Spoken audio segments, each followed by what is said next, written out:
Hello, मी कोकणातली या चॅनलमध्ये तुमचं स्वागत आहे. आज आपण बघणार आहोत कोकणी स्टाईल भाकरी आणि चोवला. तर चला तर मग व्हिडिओ शेवटपर्यंत बघा. ही नॉनव्हेज आहे रेसिपी. तर तुम्ही संडे, वेनसडे तुम्ही जेव्हा खात असाल तेव्हा तुम्ही बनवू शकता. तर पहिलं आपण भाकरी बनवून घेऊया.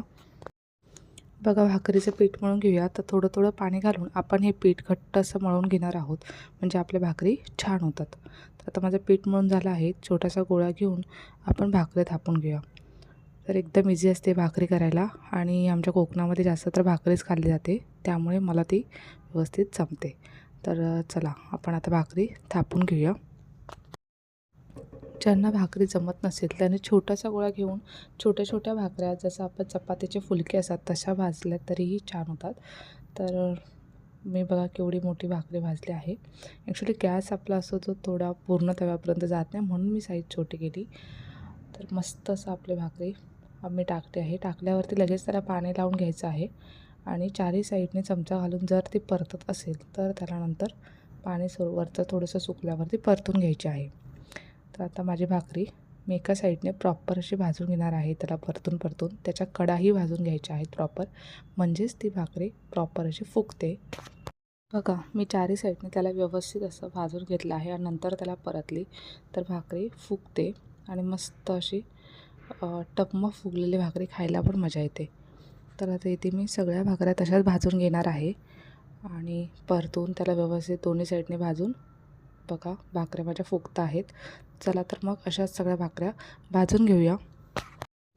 भाकरीची जरा जरी तुमची फुटली ना तर त्याच्यामध्ये ती हवा निघून जाते आणि मग ती भाकरी फुगत नाही. त्याच्यामुळे चमच्याने हलकंसं दाबून ती भाकरी परतून घ्यायची आहे आणि दाबून त्याला प्रेस करून ती भाकरी फुगवायची आहे, जसं आपण चपाती अशीच फुगवतो. चला माझी भाकरी झालेली आहे. आता आपण जवला भाजायला घेऊया. जवला हा एक मच्छीचा प्रकार आहे. ज्यांना माहिती नसेल त्यांना सांगते. तर ही बारीक मच्छी असते छोटी. तर त्याला आपण व्यवस्थित गरम तवा आहे तर त्याच्यावरतीच फ्राय करून घेऊया. हा जो जवला आहे तो इन्स्टंट आपण 5 मिनटात करू शकतो आणि त्याला जास्त मेहनतही नाही लागत. आणि हे जे फ्राय करायचे आहे ना त्याच्यामध्ये आपण तेल वगैरे काहीच नाही घालायचं आहे. सुका जवला आपण भाजून घेणार आहोत. तो परतून त्याला चमच्याने असं भाजून घ्यायचा आहे आणि मस्त असा तो थोडासा लालसर झाला म्हणजेच जवला भाजला असं आपण म्हणू शकतो.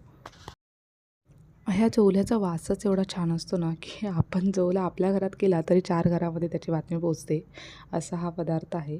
तर छान स्मेल येतो. स्मेल बघूनच असं स्मेल घेऊनच त्याला असं वाटतं की कधी खाते. छान जवला आपण इझी पद्धतीने बनवूया.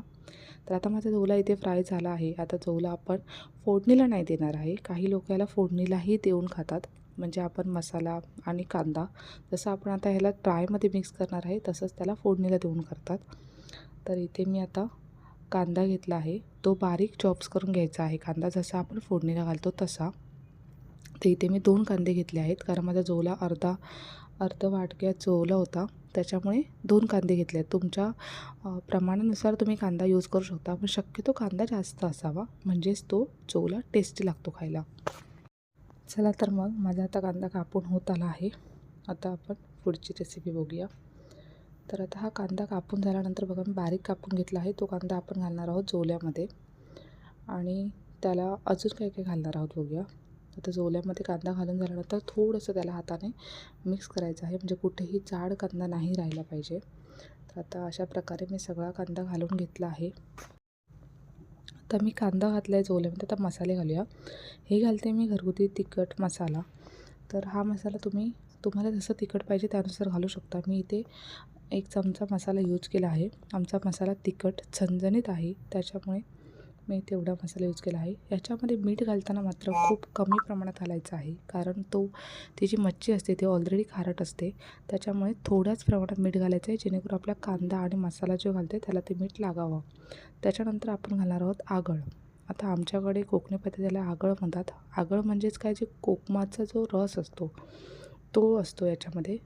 मच्छी ही थोडीशी वेगळी आपल्याला लागते असंच खाल्ली तर, त्याच्यामध्ये आंबटपणा नेहमी असावा मच्छीमध्ये. तर इथे तुम्ही कोकमही यूज करू शकता, आगळ नसेल तर आंबा ही बेस्ट आहे, यूज करू शकता. तर मी इथे कोकमाचा आगळ यूज केला आहे.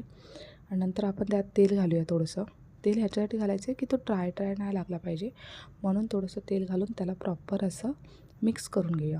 चला तर मग आता माझ्या भाकरी आणि चोवला तर रेडी आहे. चला तर मग या खायला. आणि ही रेसिपी तुम्हाला कशी वाटली हे कमेंट करून मला सांगायला विसरू नका. तसंच आम्ही कोकणी भाषेत याला चोवला म्हणतो, तर तुमच्याकडे याला काय म्हणतात हेही मला कमेंट करून नक्की सांगा. आणि हो, चॅनलला नवीन असाल तर सबस्क्राईब नक्की करा. आणि असेच नवनवीन व्हिडिओ मस्त बघत राहा, खात राहा, पित राहा आणि मस्त राहा. तुमचा हा व्हिडिओ तुम्हाला आवडल्यास तुम्ही लाईक शेअर नक्की करा. आणि चला तर मग आता भेटूया अशाच एका नवीन व्हिडिओमध्ये.